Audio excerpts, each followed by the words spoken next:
গরম, আর পারা যাচ্ছে না। আরে এই সিকিউরিটি গার্ডটা এভাবে রোদে দাঁড়িয়ে আছে কেন? ওর তো খুব কষ্ট হচ্ছে। আমিও তো কিছু বুঝতে পারছি না। ও তো রুমে বসে সবকিছু অপারেট করতে পারে। এভাবে তো শরীর খারাপ হয়ে যাবে। চলো তো একবার গিয়ে দেখি। Gopal, good morning sir. একটা কথা বলো তো, তোমার ডিউটি তো রুমে, তাহলে এই ঠাটা পড়া রোদে দাঁড়িয়ে আছো কেন? ও স্যার কিছু না, এমনি। আপনারা দুজন ভেতরে যান, তাহলে আপনাদের শরীর খারাপ হয়ে যাবে। কথা ঘুরিও না। আমি তোমার বস, আর আমার সম্পূর্ণ অধিকার আছে জানার যে এইভাবে তুমি রোদে দাঁড়িয়ে আছো কেন। যাও এখনই ঘরে গিয়ে বসো। স্যার আমি বললাম তো, তারপরে আপনি এক কথা বলে যাচ্ছেন।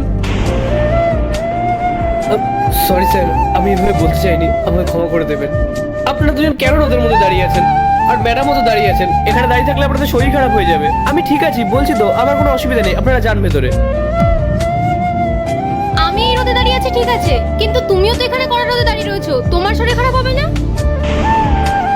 আর তোমার স্যার কিছু জিজ্ঞেস করছে আর তুমি কোনো উত্তর দিচ্ছ না কেন?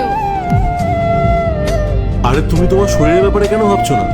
তোমার যদি শরীর খারাপ হয়ে যায় এখানে কাজ করবে কি করে? তোমার সংসার চলবে কি করে সেটা তো ভাবো। স্যার আমার কোনো সমস্যা নেই এখানে দাঁড়িয়ে থাকতে।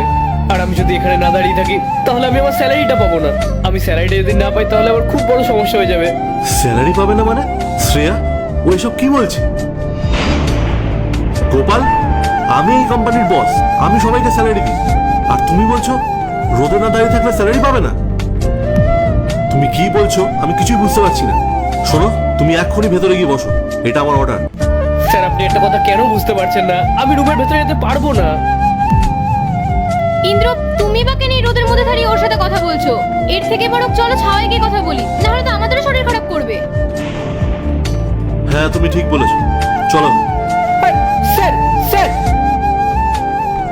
এবার বলো, এমন কি হয়েছে যে তুমি ওই রোদে দাঁড়িয়েছিলে আর বলছো মাইনেও পাবে না? স্যার আপনি আমাকে এখানে কেন নিয়ে আসলেন? আমাকে ওখানে দাঁড়িয়ে ডিউটি করতে হবে, না হলে আমি আমার স্যালারি পাবো না। আমার মা খুব অসুস্থ, ওনার চিকিৎসার জন্য আমার অনেকগুলো টাকা লাগবে।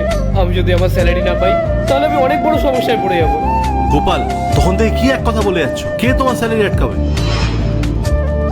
আর এইভাবে তুমি যদি রোদে দাঁড়িয়ে থাকো তাহলে সবাই কি ভাববে বলো তো?